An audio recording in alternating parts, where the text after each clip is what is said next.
जरा सोचिए, बस एक जलजला और पलक झपकते हैं सैकड़ों इमारतें मलबे में बदल जाती हैं। बच्चे, बुजुर्ग, औरतें, मासूम चेहरे सब उसकी चपेट में आते हैं।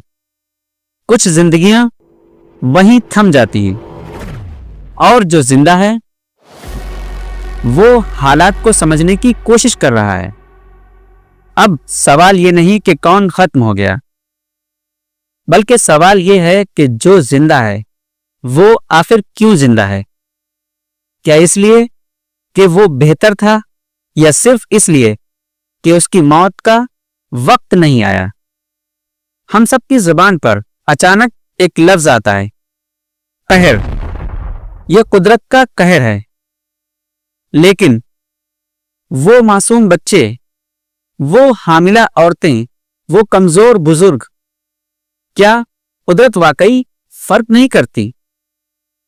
और यही मंजर हम हर जंग के बाद देखते हैं। चारों तरफ लाशें बिखर जाती हैं। क्या वो हालत किसी कहर से कम महसूस होती है? या ये हादसे, ये हालात हमारे लिए हैं? क्या हमारे बुजुर्गों ने अमन को तरसते हुए जिंदगियां नहीं गुजारी? हम हर हादसे पर अफसोस करते हैं। हम हर जंग के बाद अमन की दुआएं करते हैं। हमें समझना होगा, शायद ये हादसे, ये हालात हमेशा से हमारी जिंदगियों का हिस्सा हैं।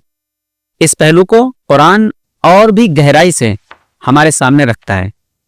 कुरान कहता है, मा असाबा मिन मुसीबतिन फिल अर्ज, कोई भी मुसीबत जमीन में नहीं आती, वला फी अनफुसिहिम, और ना ही हमारे नफ्सों में, इल्ला फी किताबिम मिन क़ब्ल, वो किताब में पहले से मौजूद है, अन नब्रअहा, अल्लाह उसको बरी करता है। क्या यहां आपने गौर किया? कुरान कहता है ये हादसे, ये हालात किताब में पहले से मौजूद हैं, लेकिन हम तो अक्सर कुरान पढ़ते हैं, लोगों को बुलाते हैं, कुरान खानियां कराते हैं, और हम में से जब किसी का इंतकाल होता है तो हम कई कई मर्तबा कुरान पढ़ते हैं।